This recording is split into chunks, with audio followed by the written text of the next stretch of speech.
Hi friends, இன்றைக்கி முக்கியமான ஒன்று தான் பார்க்க போகிறோம். ஆமாம், ரொம்ப நாள் எக்ஸ்பெக்ட் பண்ணிகிட்டு இருந்தது. நம்ம யூஎஸ் வந்ததுக்கப்புறம் எப்போ இந்த ஸ்னோஃபால் வரும் அப்படின்னு சொல்லிட்டு இந்த தடவை இயர்லியாகவே ஸ்டார்ட் ஆகிடுச்சின்னு சொன்னாங்க. எப்படி மழை பெய்கிற மாதிரி பேஞ்சிட்ருக்கு பாருங்கள். நைட்டு 10 மணிக்கு ஸ்டார்ட் ஆச்சு. நானும் வெயிட் பண்ணி பார்த்தேன். கொஞ்சம் தான் ஃபில் ஆகிருந்துச்சு. காலையில் எந்திரிச்சு பார்த்தா எந்த அளவுக்கு பேஞ்சிருக்குன்னு பாருங்கங்க. ரோடு எங்கே இருக்குன்னே தெரியல. அந்த அளவுக்கு வந்து ஃபுல்லாக ஸ்னோ தான் இருந்துச்சு. கண்டினியூஸாக நைட்டு 10 o'clockலேருந்து காலைல 8 o'clock வரைக்கும் ஏதோ மழை பெய்கிற மாதிரி பேஞ்சிட்ருக்குங்க. நம்ம என்ன சொல்கிறது, மலையிலலாம் போய் ஆட்டம் போட்டிருக்கோம், மழை பெய்கிறத பார்த்துருக்கோம். இதுதாங்க ஃபஸ்ட் டைம் நான் என்ன சொல்கிறது, ஸ்னோஃபால் பார்க்குறது. ரொம்ப எக்ஸைட்டிங்காக இருந்துச்சு. நானும் சரின்னு சொல்லிட்டு போய் பார்ப்போம் எப்படி இருக்குன்னு கீழே வந்து பார்த்தா ஒரு காக்கா கூட இல்லைங்க. ஐயோன்னு எங்கள் அப்பா கிட்ட சொன்னால் எங்கள் அப்பா என்ன பிடிச்சி திட்டிகிட்டு இருக்காரு. நான் இருந்தாலும் தெரியாமல் போய் நம்ம பார்த்துட்டு வரலான்னு சொல்லிட்டு ஃபோட்டோவாவது எடுக்கலாம் அப்படின்னு சொல்லிட்டு இங்கிட்டு வந்து அப்படியே பார்க் பக்கம் நடந்து போய் பார்த்தேன்.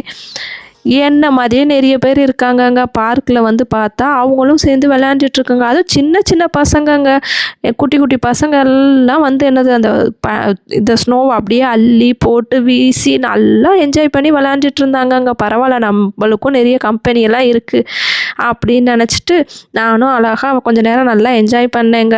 ஃபுல்லாக க்ளவுஸு ஷூஸ்லாம் அதுக்கேற்ற மாதிரி போட்டுட்டு தான் வந்தேன்.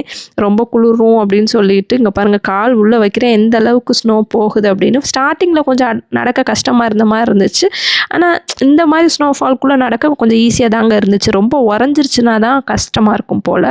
மற்றபடி இதில் நடக்கிறதுக்கு நல்லா இருந்துச்சு. அதுவும் அதில் கொட்டி கிடக்கிற அந்த பனியெல்லாம் நல்லா அந்த சேர்லலாம் பார்த்திங்கன்னா அவ்வளோ கிடந்துச்சு. அதெல்லாம் அள்ளி எடுத்துக்கிட்டு சூப்பராக தூக்கி போட்டு விளாண்டுட்டு இருந்தோம். ஆனால் நல்லா என்ன சொல்கிறது, சூப்பராக இருந்துச்சு. நான் என்ஜாய் பண்ணேன். அதான் நீங்களும் பார்க்கணுன்றதுக்காக தான் உங்களுக்கு இந்த வீடியோ. கண்டிப்பாக நீங்களும் என்னோட சேர்ந்து என்ஜாய் பண்ணியிருப்பீங்கன்னு நினைக்கிறேன். எல்லோரும் என்கிட்ட கேட்டுட்டு இருந்தாங்கங்க, கண்டிப்பாக ஸ்னோஃபால் அப்போ எனக்கு வீடியோ கால் பண்ணி காமி அப்படின்னு. நானும் ஊரில் எல்லாருக்கும், ஃப்ரெண்ட்ஸுக்கு எல்லாருக்குமே என்ன சொல்கிறது, ஃபோன் பண்ணியெல்லாம் காமிச்சேன். அவ்வளோ நல்லா இருந்துச்சு. அவங்களும் என்னோட சேர்ந்து என்ஜாய் பண்ணாங்க. மீண்டும் சந்திக்க சப்ஸ்கிரைப்.